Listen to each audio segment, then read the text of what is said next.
Layakkah kaki ponteng merendahkan pihak lain? Yang di-Pertua Besar Negeri Sembilan Tuanku Mukhris Tuanku Munawir bagi pihak Majlis Raja-Raja Melayu menyeru kerajaan perpaduan agar memuput semangat kebersamaan atau spirit of togetherness kalangan rakyat Malaysia yang mempunyai pelbagai agama, bangsa dan budaya. Baginda bertitah demikian selaku pengerusi mesyuarat Majlis Raja-Raja ke-260 di Istana Negara pada 30 November tahun lalu yang berbunyi begini. Mereka berharap supaya tiada lagi pemimpin yang membangkitkan isu perkauman atau agama dengan tujuan untuk menghasut masyarakat.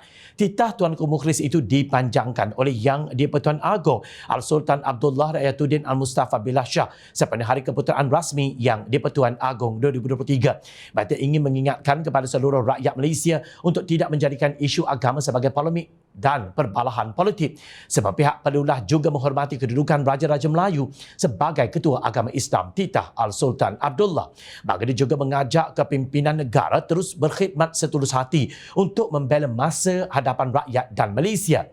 Malangnya titah baginda itu ibarat mencurah air ke daun keladi bagi sebahagian pemimpin politik.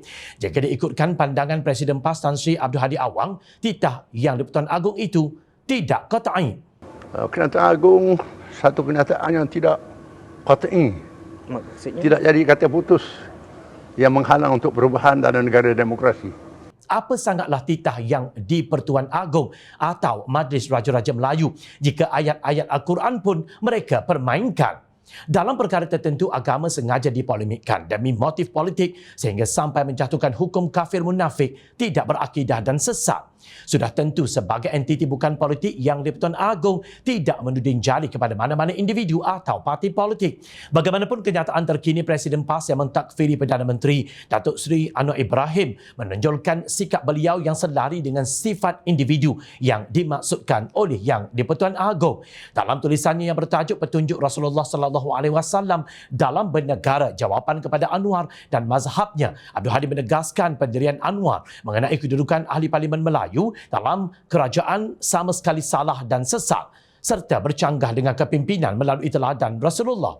Hal ini disebabkan konsep yang dibawa oleh Pakatan Harapan adalah tanpa berakidah, tanpa berideologi, tanpa berakhlak dan tanpa berilmu serta mudah dipengaruhi oleh teori barat warisan penjajah.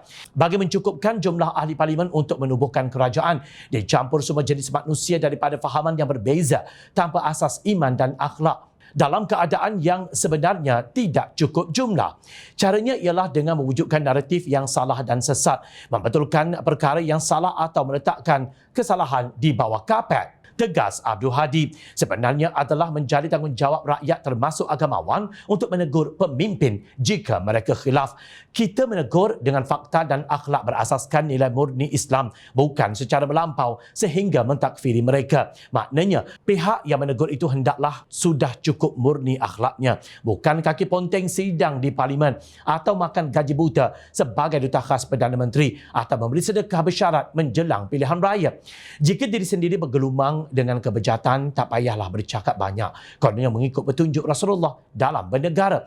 Justru jom channel kembali kepada firman Allah Subhanahu Wa Taala dalam surah Al-Isra ayat 71 hingga 72 yang digunakan Abdul Hadi untuk difikirkan semula secara matang oleh beliau dan gerombolannya.